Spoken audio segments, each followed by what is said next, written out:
La forteresse du Coudray-Salbar vous souhaite la bienvenue. Coudray-Salbar. Je me nomme Coudray-Salbar. Je suis une forteresse mystérieuse. Selon la légende, la fée Mélusine ne serait pas étrangère à ma construction. Je ne me rappelle plus de ma date de naissance, il me semble vers 1202-1204.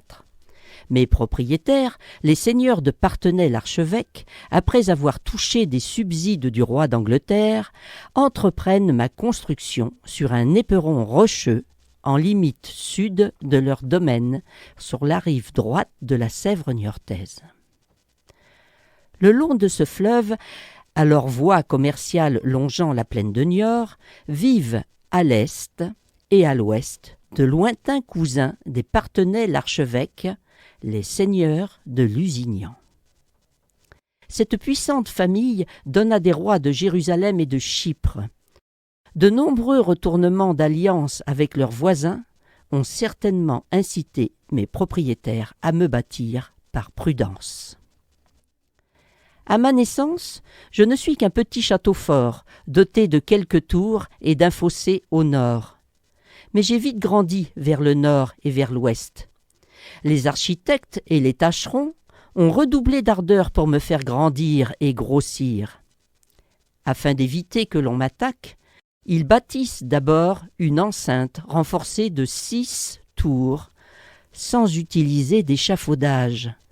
Ainsi je n'ai pas eu à souffrir de désagréables poutres fichées dans mon corps. À l'âge de 40 ans, je présente une basse-cour entourée de remparts, dont l'entrée située à l'ouest est défendue par un pont-levis, un ouvrage défensif, la barbacane, puis une porte encadrée de 2 tours. Un deuxième pont-levis mène à une haute cour protégée par 6 tours, dont 2 en amande, afin que d'éventuels boulets de pierre ricochent sur ces défenses. Mes tours sont dotées de 12 magnifiques salles voûtées de styles différents. Une belle et grande salle de réception occupe l'étage de ma grosse tour. À l'intérieur des remparts de ma haute cour, un couloir périphérique, la gaine, favorise la circulation de mes défenseurs. Belle innovation défensive pour mon époque, et j'en suis particulièrement fier. Le haut de mes remparts, couronné de créneaux, est surmonté de galeries de bois appelées ours. Pour renforcer mon frêle côté est, on a épaissi les murs de mes tours d'angle, la tour double et la grosse tour. Des chemins de ronde sont rehaussés. Des centaines d'ouvriers ont dû brasser des tonnes de pierres. Ah oui, je suis plutôt bien bâti, car je dois dissuader que l'on vienne m'attaquer. D'ailleurs, sur mes murs, point de traces d'impact de boulets projetés par de maudits trébuchets et autres engins de guerre. Sans aucun doute, peu de soldats étaient nécessaires à ma défense. Le 21 juillet 1242, Saint-Louis remporte la bataille de Taillebourg près de Saintes contre le roi d'Angleterre et les Lusignans. C'en est fini de mon rattachement à l'Aquitaine. Les Capétiens prennent la main. Dès lors, je suis peu à peu délaissé. Mon système de défense n'évolue pas, ne s'adapte pas à l'artillerie nouvelle. De nombreux propriétaires se succèdent alors. Mon confort reste très militaire. Je ne connais aucune restauration. Devenu propriétaire, Jean Dunois, compagnon de Jeanne d'Arc, fait procéder à un état des lieux, la prisée de 1460. Ce document indique que mon état de santé n'est pas brillant. Quelques soldats veillent encore sur moi, puis je sombre peu à peu dans l'oubli. Je m'endors. Oh, j'ai bien eu des visites pendant tous ces siècles, comme en attestent les centaines de graffitis laissés sur les murs, des témoignages de leur passage, des noms, des dates, des dessins, que je n'ai pas encore eu le temps de lire. Les gens du pays ont commencé à me démanteler depuis l'entrée jusqu'à la limite de la haute cour.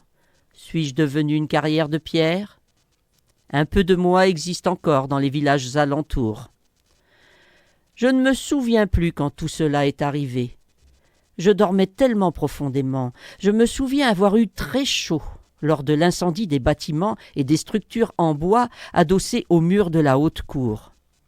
Mon corps en a gardé des traces de brûlure, mais tout mon squelette, entièrement en pierre, a résisté.